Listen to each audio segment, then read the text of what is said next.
आप party president जो मल्लिकार्जुन खड़गे साहब के बड़े करीबी हैं, उनका ऑफिस भी आप देख रहे हैं। क्या आपको लगता है कि इस तरीके की बयानबाजी पार्टी के अध्यक्ष को शोभा देती है, जहां वो एक सत्ताधारी पार्टी को कहेंगे शेर की तरीके से उड़ाती है और चूहे की तरीके से काम करती है? सफल साहब, अपने को अनम्यूट करना पड़ेगा आपको। यस, थैंक यू आशुतोष जी।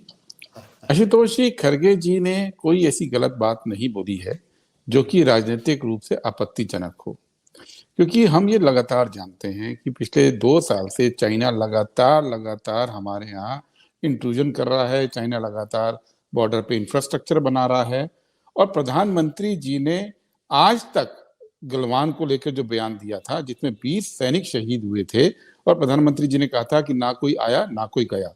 उन्होंने जो अपमान किया था उनकी शहादत का, भाई चाइना के लोगों से लड़ते हुए 20 हमारे लोग शहीद हुए थे, 20 सैनिक, और प्रधानमंत्री जी ने कह दिया कि कोई आया ही नहीं, कोई गया ही नहीं।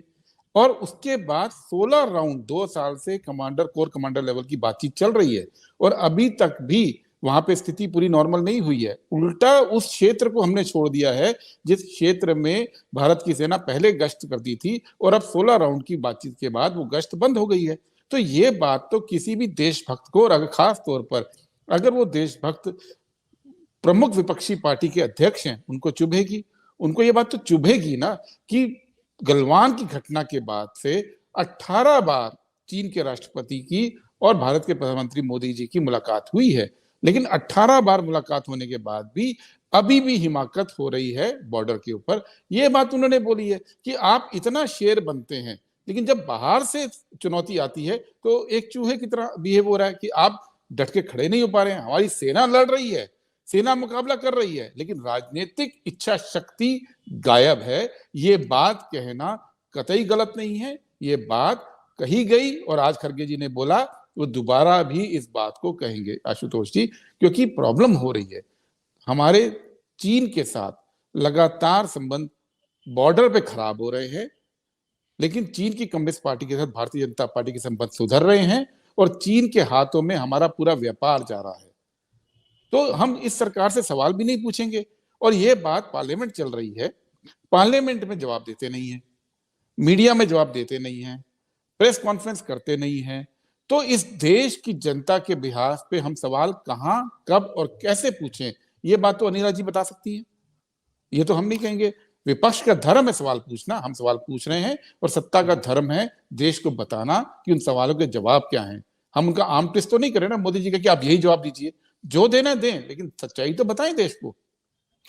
बट गुरदीप सप्पल साहब, एक सवाल और, उसके बाद मैं नीरज के पास जाऊंगा। कांग्रेस पार्टी के नेता जिस तरीके की भाषा का इस्तेमाल प्रधानमंत्री नरेंद्र मोदी जी के लिए करते हैं, क्या शोभा देता? खुद खड़गे साहब ने गुजरात चुनाव के दौरान रावण से उनकी तुलना की, और खुद जो आपके दूसरे नेता उन्होंने कहा हम औकात बता देंगे। तो ये जो बातचीत का जो ये स्तर है, आपको लगता है ये सही है? जो सवाल खड़गे साहब उठा रहे हैं वो सवाल जायज अपने आप, इसमें कोई दो राय नहीं। चीन के मसले पर बातचीत होनी चाहिए, बहस होनी चाहिए, संसद में सवाल जवाब होने चाहिए, लेकिन उसको किसी दूसरी भाषा में भी तो कहा जा सकता था। आशुतोष जी, मैं बड़े बेबाकी से बात बोलूंगा।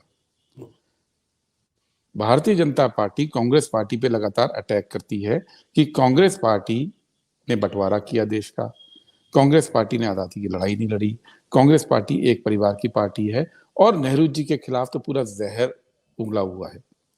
इसका जवाब पार्टी के स्तर पे हम बार बार देते आए हैं। हम बताते आए हैं कि किस तरह से कांग्रेस इस देश की एकता के लिए लड़ती थी, और हिंदू महासभा सावरकर जो आरएसएस के साथी हैं, आरएसएस के राइट विंग थे, वो लोग 2 नेशन थ्योरी के अमल करते थे। हम ये बार बार बताते रहे लोगों को, देश को, कि सबसे पहले 2 नेशन थ्योरी 30 दिसंबर 1937 को नागपुर में 19वें अधिवेशन में हिंदू महासभा के सावरकर ने दी थी। हम ये बार बार बताते रहे देश के लोगों को कि 2 नेशन का जो प्रस्ताव पारित हुआ था वो सिंध की सरकार ने किया था, जो कि मुस्लिम लीग और हिंदू महासभा की मिलीजुली सरकार थी। और उस प्रस्ताव पारित होने के बाद, प्रस्ताव मार्च 43 में पास हुआ था, और 15 अगस्त 43 को सावरकर ने नागपुर अधिवेशन में ये बात कही हिंदू महासभा में कि मिस्टर जिन्ना की 2 नेशन थ्योरी से मेरा कोई विरोध नहीं है, वो स्वागत करते हैं। अब जब हम ये बात बोलते हैं कोई दिखाता नहीं है, पर पता नहीं भारतीय जनता पार्टी को कुछ शब्दों से क्यों प्रेम है कि उन्होंने, खरगे जी ने ये बोल दिया कि कुत्ता भी नहीं मरा, तो आज पूरी भारतीय जनता पार्टी जवाब देने आ गई है। तो कई बार ऐसा भी होता है कि कुछ बात बोलकर भारतीय जनता पार्टी के प्रिय शब्दों को यूज करके आज वो जवाब दे रहे हैं। सवाल क्या है, मुख्य सवाल मैं 2 मिनट में कहना चाहता हूं। खरगे जी, आशुतोष जी उस पीढ़ी के व्यक्ति हैं जो आजादी के बाद जवान हुई, आजादी के पहले पैदा हुई। इस देश का आजादी के आंदोलन का इतिहास खरगे जी ने व्हाट्सएप यूनिवर्सिटी में नहीं पढ़ा है, उन्होंने उसको प्रत्यक्ष देखा है और उनको बहुत पीड़ा होती है, बहुत कोफ्त होती है जब भारतीय जनता पार्टी और आरएसएस के लोग जो अंग्रेजों के साथ खड़े थे, जो ऐतिहासिक रूप से अंग्रेज सरकार के साथ मिले हुए थे, वो विरोध कर रहे थे आजादी का। आज जब वो कांग्रेस से सवाल पूछते हैं तो खरगे जी को कोफ्त होती है और ये कोफ्त उनकी बयान होती है क्योंकि वो जानते हैं कि जिसको आरएसएस एप्रोप्रिएट कर रही है, वो पटेल साहब भी आरएसएस के खिलाफ थे, सरदार पटेल, भगत सिंह भी आरएसएस की विचारधारा के खिलाफ थे। जितने लोग कांग्रेस पार्टी के नेता थे जिनको आज आरएसएस अपना बनाने की कोशिश करती है, वो तमाम लोग आरएसएस की विचारधारा के खिलाफ थे। खरगे जी पर्सनली जानते हैं और इसलिए जब बीजेपी के लोग ये झूठ फैलाते हैं तो खरगे जी जैसे नेता खड़े होकर तनकर उसका जवाब देते हैं। सत्य हिंदी का ऐप डाउनलोड करें गूगल प्ले स्टोर पर।